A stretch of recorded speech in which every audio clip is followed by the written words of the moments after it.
everybody. I'd like to start off tonight by talking about something dear from my childhood that will sadly soon be departing from my life. No, it's not that stuffed animal that I found behind my bed, and it's not Super Nintendo. NBA Jam, your reign of frustration is coming to an end. No, it's breakfast cereal. Now, as some of you know, I was recently gone for an extended period of time away from California, and during that time, I reevaluated my health and eating habits and decided that starting off my day with enough sugar to fuel an army of power-thirsty alien invaders might do some long-term damage. So, I've since switched to granola, which isn't exactly the breakfast food equivalent of kale, but baby steps, which is incidentally the only kind of steps I'd be able to take if I kept eating massive amounts of cereal every morning. So, as a tribute to my decades of mornings with a handcrafted bowl originally intended for use by dogs, there it is. My mom made that. It's ginormous. She's awesome. I love it. Here's a handy guide to those who would throw caution to the wind and join this whole milk-fueled loop of insanity that cereal eaters are part of. I would like to present to you guys a guide, our first inaugural ranking segment, my top 5 cereals of all time. What do you okay. Number 5, Captain Crunch Berries. Now, I'll be perfectly honest, this would be number 1 if it didn't carve up the roof of your mouth like a Santoku knife every time you tried to eat it dry. Somehow, even the berries, which last time I checked should be spherical, still manage to puncture your upper palate every time you try and chew them the wrong way. But Captain Crunch Berries has a flavor where it counts, which sets it apart from gimmick cereals like Oreo-O's, which are literally too much of a good thing. Number 4, Smacks. Now, marshmallows and chocolate, they're easy to build a cereal around. But harder still is that elusive golden flavor. I mean, who really knows what gold tastes like? Unless you're a prospector from the 1840s, in which case the next round of sarsaparilla is on me. Also, how did you get here? Where did you come from? Please tell me. There are a lot of people who would like to know. So cereal is the next best thing. Now, Smacks are perfectly puffed. They're good for big scoops, little scoops, anything in between. As opposed to Golden Grahams, which look like roofing shingles. Conveniently, that is exactly how they feel and taste after about bite number 7. Number 3, Raisin Bran Crunch. Now, this is going to upset a lot of people, maybe be a little controversial, considering that I bring the average age of Raisin Bran fans down from about 74 to 73. But believe me when I say that Raisin Bran Crunch is the ultimate anti-gimmick cereal. Now, look at a bowl and you'll see 3 things. You'll see raisin, you'll see bran, and you'll see crunch. Well, that and whatever horrifying sun demon logo that is in front of the box.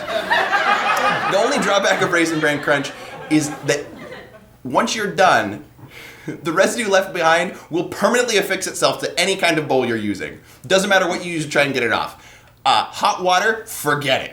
Steel wool, not gonna cut it. Power washer they use to get paint off the sides of old buildings, not gonna work. Guess what is still gonna be on the inside of your collectible Pocahontas bowl? That's right, Raisin Bran Crunch. So the good news is that if you eat plenty of this, your stomach lining is gonna last until you're 74 because no amount of acid is gonna touch whatever they got coating that stuff. Number 2, Lucky Charms. Now, much has been made about that green milk that gets left behind after you finish a bowl of Lucky Charms, right? It's a shade of green that doesn't really exist in nature. Not really. It's like someone tried to mix like split pea soup with melted lime sherbet, which is the exact opposite of appetizing. But the key to green milk is thinking of it as something else. You know, like, as a kid, some part of me thought of it as like Hulk juice, right? Which would give me like the strength to vanquish my foes at the most important task. Which, when I was 6, meant trying to get the last copy of Encyclopedia Brown from the school library. Those 6th graders. Side note, do you know that you can buy wholesale bags of marshmallows? Yeah, for the low price of $60, you can get a bag of just Lucky Charms marshmallows. 8 pounds of marshmallows. 8 pounds! That's insane!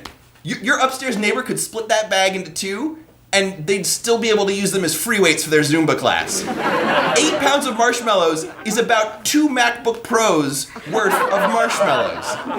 It's a lot of marshmallows, is what I'm saying. But Number one. Number one. Can I get a drum roll, please? Can I get a drum roll, please? Number one. Cocoa Krispies. Yeah. That's right. Oh yeah. Give it up. Cocoa Krispies. You know it's right. Search your heart. You know it to be true. Cocoa Krispies. It's the Krispies for people who love themselves. Now, the key to good cereal is texture. Okay? Cocoa Krispies work dry. They work with milk. And they're totally fine if for whatever reason you have to leave breakfast for 20 minutes. You come right back and they're just the way you left them. Now, this might be a bit of a narcissistic pick because in some ways, Cocoa Krispies is me. Cocoa Krispies is a lot of us. Just think.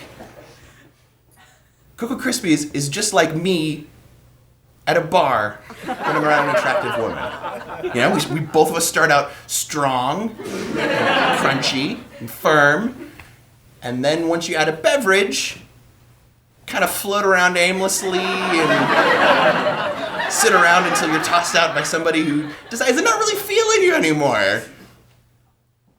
Cocoa Krispies is what I'm saying. So for all those other Cocoa Krispies out there, me, you, all of us, I can definitively say tonight that we are number one.